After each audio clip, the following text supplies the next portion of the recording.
जब मैंने अपना पहला प्री बोर्ड दिया था I score 76 percentage and score देखने के बाद I was very disheartened and next pre board के लिए मैंने सोचा था कि इसको तो इम्प्रूव करना है एंड जब मेरा सेकंड प्री बोर्ड हुआ आई स्कोर 90 प्लस परसेंटेज। तो मैं बेसिकली केंद्रीय विद्यालय से हूँ। हमारे दो प्री बोर्ड्स होते हैं, एक नवंबर में एंड एक दिसंबर एंड में, एंड जो केवी से हैं वो रिलेट भी कर पा रहे होंगे, अभी आपके सेकंड प्री बोर्ड चल रहे होंगे। तो जो फर्स्ट प्री बोर्ड में मैंने गलतियाँ करी थी, जो चीज़ें मैंने नहीं कवर करी थी, मैंने सोचा था कि मैं नेक्स्ट प्री बोर्ड में ही उसे इम्प्रूव करूँगी and any how December and तक मुझे अपना सिलेबस कंप्लीट करना था। तो ये मैंने पूरा स्ट्रैटेजी प्लान बनाया एंड जब मेरे फर्स्ट प्री बोर्ड हुए थे ना, तो मैंने टीचर से भी फीडबैक लिया था अपनी आंसर शीट दिखा के कि मैंने क्या चीज़ें गलती करी हैं, कहाँ पे मुझे इंप्रूवमेंट करनी चाहिए। तो वो सारा फीडबैक मैं आपको इस वीडियो में बताऊँगी, जो मेरी टीचर ने मुझे दिया था, जो मैंने खुद से इंप्रूवमेंट की। सो इसको मैं पूरा ब्रेक डाउन करके बताऊँगी। First I will tell you what mistakes I did, जिसकी वजह से मैं फर्स्ट प्री बोर्ड में सिर्फ 76 से स्कोर कर पाई एंड सेकंड प्री बोर्ड में इतना सिग्निफिकेंट इंप्रूवमेंट क्या रीजन था जिसकी वजह से मेरा हो पाया। ठीक है, अब उससे बताने से पहले आप लोग बहुत ज़्यादा परेशान रहते हो, important question, important note, CBSE का हो गया, then you have your entrance exam as well. अभी आप जेई दोगे, नीट दोगे, सीयूटी दोगे, सो आपके एग्जाम की सारी इन्फॉर्मेशन आपके व्हाट्सएप पर ही मिल जाएगी विद कॉलेज दोस्त का व्हाट्सएप चैट बॉक्स। जस्ट आपको चैट में लिखना है जो भी रिसोर्सेज चाहिए, जो भी मटेरियल चाहिए, यहाँ पे सारे लिस्टेड हैं। सीबीएसई रिलेटेड कोई PYQ, sample paper, question paper, important question की पीडीएफ, या फिर JEE related, competitive exam related आपको कोई भी रिसोर्सेज चाहिए, आप इनके चैट बॉक्स में लिखो, आपको सारी डिटेल्स मिल जाएंगी। वहां से आप पीडीएफ डाउनलोड कर सकते हो, इजीली पढ़ सकते हो। ठीक है, तो आपको अलग अलग वेबसाइट पे नहीं जाना है, लिंक इसका मैं डिस्क्रिप्शन बॉक्स में दे दूंगी। आगे कॉम्पिटेटिव रिलेटेड, आपको काउंसलिंग रिलेटेड भी हेल्प चाहिए, तो आप इनके चैट बॉक्स में ही जस्ट मेंशन करो एंड सारी इन्फॉर्मेशन आपको आपके व्हाट्सएप पे मिल रही है, वो भी फ्री ऑफ कॉस्ट। तो लिंक एक बार आप देख लेना। अब बाकी हम बात कर लेते हैं कि आपको भी प्री बोर्ड पे कैसे मटेरियल, तो आप यहाँ से देख लोगे कि कैसे क्या चीजें हैं, इंपॉर्टेंट क्वेश्चन, इंपॉर्टेंट नोट्स। अब स्ट्रैटेजी क्या होनी चाहिए आपकी। अब मेरे फर्स्ट प्री बोर्ड से सेकंड प्री बोर्ड में इतना सिग्निफिकेंट इंप्रूवमेंट इसीलिए हो पाया बिकॉज फर्स्ट प्री बोर्ड में बहुत सारे चैप्टर्स मैंने छोड़े हुए थे, जो मैंने सेकंड प्री बोर्ड में 2-2 दिन का टाइम लगा के कंसेप्चुअली समझा। जैसे मैंने फिजिक्स में मॉडर्न फिजिक्स छोड़ी हुई थी, उसमें सेमीकंडक्टर, एटम्स, देन केमिस्ट्री का बायोमोलिक्यूल्स था, एल्डिहाइड, कीटोन्स, ये सारे चैप्टर्स इतने अच्छे से क्लियर नहीं थे। तो मेरा मेन फोकस ये नहीं था कि मुझे रट के किसी तरह मार्क्स, इसमें मुझे कंसेप्चुअली वो चैप्टर एटलीस्ट कंप्लीट कर। दिसंबर एंड मेरा टारगेट था कि मुझे पूरा सिलेबस एटलीस्ट समझा हुआ होना चाहिए, मुझे पढ़ा हुआ होना चाहिए। ऐसा कोई टॉपिक नहीं होना चाहिए कि यार ये तो मैंने देखा ही नहीं है, ये तो सुना ही नहीं है। अब दूसरा मेरा जो मेजर चेंज था जो मैंने किया, आंसर रिप्रेजेंटेशन, वो बहुत ही खराब थी एंड इसके लिए मैं अपनी टीचर के पास गई थी अपनी ही आंसर शीट लेके फर्स्ट प्री बोर्ड की।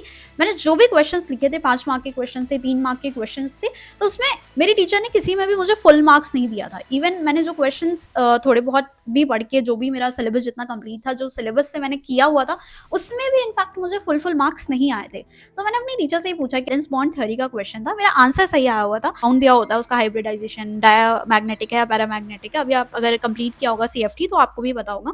तो उसमें बेसिकली आपको ऑर्बिटल्स के डायग्राम्स बनाने होते हैं। स्ट्रॉन्ग फील्ड लिगेंड है तो इलेक्ट्रॉन से मूव कर जाते हैं, फिर डायमैग्नेटिक बन जाता है paramagnetic. My answer was correct, complex compound था वो, डायमैग्नेटिक था, सब कुछ सही आया हुआ था। बट मेरी टीचर ने मुझे फुल मार्क्स नहीं दिया। फिर वहाँ पे मुझे बताया, देखो बेटा अंशिका, तुमने यहाँ पे क्या किया हुआ है, तुमने रीजन नहीं स्टेट किया हुआ। पीबीटी के थ्योरी लिखी थी, पॉइंट्स है जो मुझे डायरेक्टली लिखने थे, तो वो पॉइंट्स क्लियरली मेंशन नहीं थे। दूसरा जो मेरी गलती थी, मूवमेंट दिखाई इलेक्ट्रॉन की, तो मैंने ये नहीं बताया कि this is a strong field ligand या फिर वीक फील्ड लिगेंड है। तो वहाँ पे प्रॉपर स्टेटमेंट मेरा नहीं लिखा हुआ था, मेंशन नहीं था, तो उसमें मार्क्स कटते हैं। ठीक है, तो वो मेरी मैडम ने भी यही बताया कि, और आप, मैंने तो इतनी जल्दी में बनाया था कि वो जो ऑर्बिटल्स के डायग्राम बनते हैं, जस्ट मैंने रफली बनाया। एटलीस्ट मैं स्केल यूज़ कर सकती थी आंसर रिप्रेजेंटेशन के टाइम पे, कि उसको प्रॉपरली ऑर्बिटल्स को अच्छे से बॉक्स में उसके इलेक्ट्रॉन सही से दिखाना। खुद भी रियलाइज किया कि मेरा पेपर प्रेजेंटेशन बहुत ही बुरा था फर्स्ट पेपर में, मुझे बिल्कुल आइडिया नहीं था कि पेपर कैसे प्रेजेंट करना है। Even though I know the answer, उसकी मूवमेंट भी स्ट्रॉन्ग फील्ड लिगेंड है इसी हिसाब से कराई है, बट क्योंकि वहाँ पे मेंशन नहीं है तो वो मार्क्स मेरे कटे थे। तो ये टीचर ने मुझे यही बोला कि देखो एग्जामिनर को कुछ नहीं आता है, जब तुम अपनी आंसर शीट लिख रही हो तो वहाँ आपको एक एक स्टेटमेंट, हर एक चीज़ ऐसे बतानी है जैसे आप किसी बच्चे को समझा रहे हो, और जो एग्जामिनर कॉपी चेक कर रहा है वो बिल्कुल ब्लैंक है, उसे कुछ नहीं पता है, आपको ही सारी चीज़ें, सारी इन्फॉर्मेशन लिख के अपने पेपर में बतानी है। क्योंकि ऑब्वियसली आपकी कॉपी बाहर चेक होती है फाइनल एग्जाम की, तो उस एग्जामिनर को नहीं पता होता है कि आपको कितना आता है, आप कैसे स्टूडेंट रहे हो पूरे प्री बोर्ड में, या आपके पास कितनी इन्फॉर्मेशन है, कितनी नॉलेज है। आपने जो कॉपी में लिखा है, मार्क्स आपको उसी पे मिलेंगे। अगर आपने वो स्टेटमेंट नहीं दी है तो मतलब कि आपको चीज़ें नहीं पता है। अब ये प्रॉब्लम हर स्टूडेंट फेस कर रहा होता है कि हमें चीज़ें आती तो हैं, याद तो होता है, बट एग्जाम टाइम में हम वो पेपर पे नहीं लिख के आते हैं।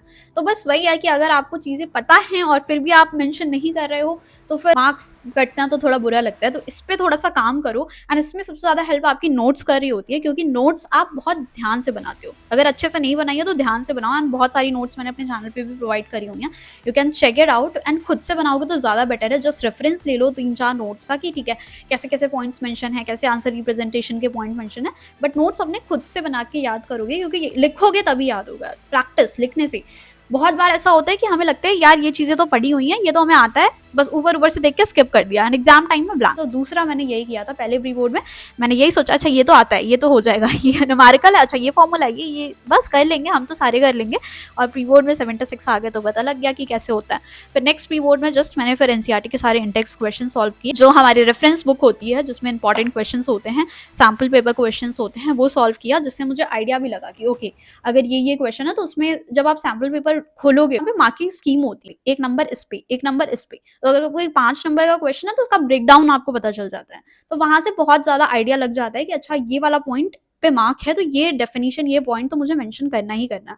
तो सैम्पल पेपर की मार्किंग स्कीम जरूर देख के जाना, सॉल्व करना, एंड खुद से बैठ प्रॉपर टाइम सेटिंग लगा के सॉल्व करोगे तो अच्छा है। पीवाईक्यू कर लेना, स्कीम पता लग जाए तुम्हें कहाँ पे कितने मार्क्स मिल रहे हैं, क्या चीजें लिखनी है, क्या चीजें नहीं लिखनी है।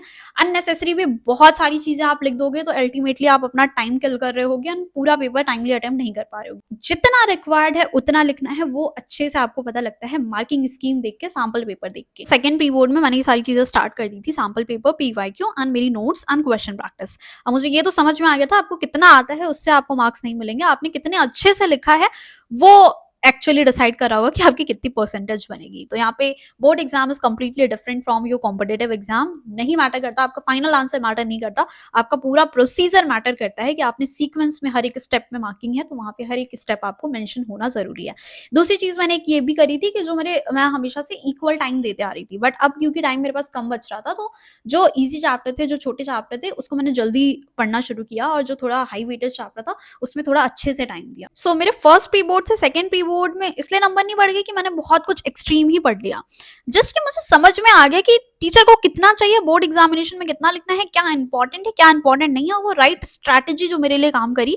एंड यार अगर तुमने प्री बोर्ड दिया है, फर्स्ट दिया है या फिर सेकंड भी हो गया है, तुम्हारे मार्क्स अच्छे नहीं आए, just go to your teacher, ask them कि अगर आपके कोई 5 मार्क के कोई क्वेश्चन आपने लिखा हुआ है, रिप्रेजेंट कर रहे हैं, तो उसको कैसे बेटर रिप्रेजेंट कर सकते हो। जब तक आपको वो इंसाइट नहीं मिलेगी ना आपके राइटिंग स्किल्स पे, तब तक आप चीजें नहीं समझ पाओगे। तो प्री बोर्ड्स इसीलिए होते हैं, ये नहीं है कि एकदम सैड हो जाओ यार मेरे तो 70% आ गए, अब क्या होगा, मैं तो 90 ला ही नहीं सकती हूँ या ला ही नहीं सकता हूँ, ऐसे ही गधा स्टूडेंट रह जाऊंगा क्या पूरे साल में। तो अगर ऐसा नेगेटिव माइंडसेट रखोगे तो ऑब्वियसली नहीं कर पाओगे, बट अगर आप थोड़ा ऑप्टिमिस्टिक होगे कि अच्छा मुझे इंप्रूवमेंट करनी है, मैं टीचर से थोड़ा इंटरेक्ट करने के लिए रेडी हूँ, जाओ पूछो कि ठीक है ये गलती थी तो यहाँ पे क्या मिस्टेक रही है, मैं कैसे इंप्रूव कर सकता हूँ, टीचर आपकी डेफिनेटली आपकी हेल्प कर रहे होंगे। ठीक है, जो इनसाइट आपके पेपर पे आपके टीचर बता सकते हैं ना, वो आपको कोई भी यूट्यूबर नहीं बता सकता है। ठीक है, इनफैक्ट मैं भी खुद भी बोल रही हूँ कि मैं भी नहीं बता सकती जब तक आप अपनी आंसर शीट नहीं दिखाओगे अपने टीचर्स को या किसी सीनियर को। ठीक है, तो ये ट्राई करो एक बार, देखो कि आपका दिमाग देखना, फिर उस हिसाब से मैंने जब अपनी आंसर शीट देखी और उसमें इम्प्रूवमेंट कहाँ पे इम्प्रूवमेंट के स्कोप थे, तो मेरा दिमाग ही उसी हिसाब से चलने लग गया कि अब मुझे समझ में आ गया कि क्या चाहिए। अब देखो आप नेक्स्ट प्री बोर्ड में वो सारी चीजें लिख के दूंगी। सो या that's all about this video. अपनी गलतियों से सीख लो। अभी प्री बोर्ड इसीलिए होता है कि जितनी गलती करनी है उतनी गलती कर दो, सो दैट आप फाइनल में अच्छा स्कोर कर पाओ। That's all about this video. अगर आपको सब्जेक्ट वाइज स्ट्रैटेजी चाहिए होगी, फिजिक्स, केमिस्ट्री और any subject, so do let me know in the comments. मैं श्योरली एक सेपरेट पेपर प्रेजेंटेशन पे और छोटे छोटे पॉइंट्स मेरी मिस्टेक से या फिर आपकी भी कोई मिस्टेक है तो वो भी मेंशन कर दो, उसको कवर करके एक वीडियो बना। बाकी resources, important question, sample paper, PYQs आपके व्हाट्सएप चैट पे ही मिल जाएंगी, कॉलेज दोस्त के व्हाट्सएप चैट बॉक्स है, तो लिंक नीचे डिस्क्रिप्शन में डेफिनेटली चेकआउट कर लेना। Bye bye, see you in the next video and all the best for your board exam.